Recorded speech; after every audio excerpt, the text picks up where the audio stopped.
क्रोध एक जीवित ज्वालामुखी है जिसका विस्फोट अनंत काल तक होता है।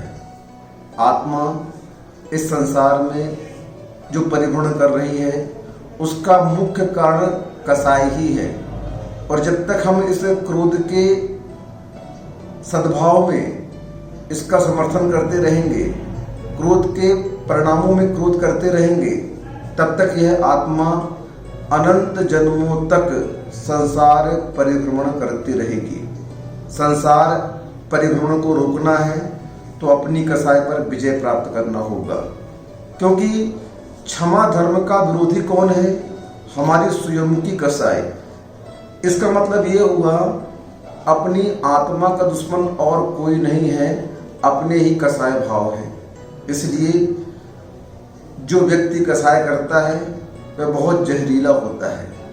सांप से भी खतरनाक जहरीला कसाईवान व्यक्ति होता है। अमेरिका ने एक रिसर्च की, एक व्यक्ति से बहुत क्रोध आ रहा था, उस क्रोधी व्यक्ति का खून निकाल करके खरगोश में डाल दिया और कुछ घंटों में वह खरगोश तड़प तड़प कर मर गया। यानी उस क्रोधी व्यक्ति का खून में कितना जहरपना आ गया, सोचो आप थोड़ा सा। इसलिए कसाई को आप जीतें। आपकी कसाई आपके शरीर के लिए और आपकी आत्मा के लिए, दोनों के लिए घातक है।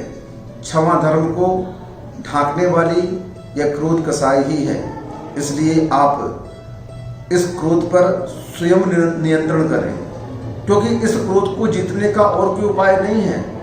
हमारा ही मन, हमारे ही भाव, हमारे ही परिणाम जब इसे विस्फोटक सामग्री मानेंगे, इसे जहरीला मानेंगे, इसे अग्नि मानेंगे, तब इससे बचने का उपाय करेंगे। इससे बचने का उपाय करना ही क्षमा धर्म है। आज आप लोग इस क्षमा धर्म के अवसर पर इस क्रोध पर स्वयं नियंत्रण करें। छोटी छोटी बातों पर यह क्रोध भड़कता है, उन बातों को आप अनदेखा करना सीखें। क्रोध के निमित्त मिलते हैं, आप अपने आप को स्थानांतरण करें, उस जगह को छोड़ दें। क्रोध के निमित्त मिलते हैं, मौन हो जाएं। जवाब ना देना ही लाजवाब है, गुरुदेव कहते हैं। एक गूंगा 100 को हराता है। आप मौन हो जाएंगे, वह क्रोध का निमित्त बनकर आपको जो भड़काने आया है वह अपने आप शांत हो जाएगा। कर्म भी निकल जाएगा आपका, और आप नूतन कर्मों के बंध से भी बच जाएंगे।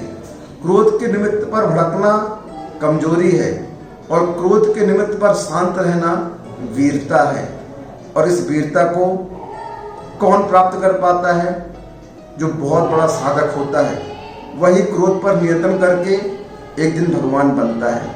भगवान बनने का अगर कोई मार्ग है तो यह क्षमा धर्म आदि यही एक साधन है, और इसका जो रोकने वाला है, इसको जो रोकने वाला है वह स्वयं की कसाई है। अपने गुणों को ढांकने वाली हमारे स्वयं की कसाई है।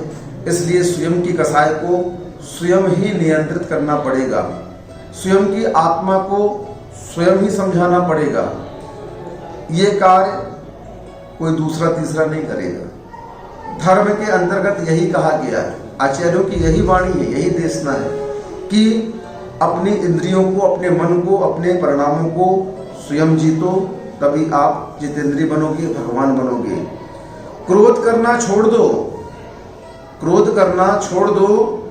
क्रोध दुर्गुणों की खान है, क्रोध पतन का मार्ग है, फिर होता नहीं उत्थान है। भस्म होती है इसी में मनुष्य की सद्भावना, भस्म होती है इसी में मनुष्य की सद्भावना। उचित और अनुचित का फिर हो न सकता ज्ञान है।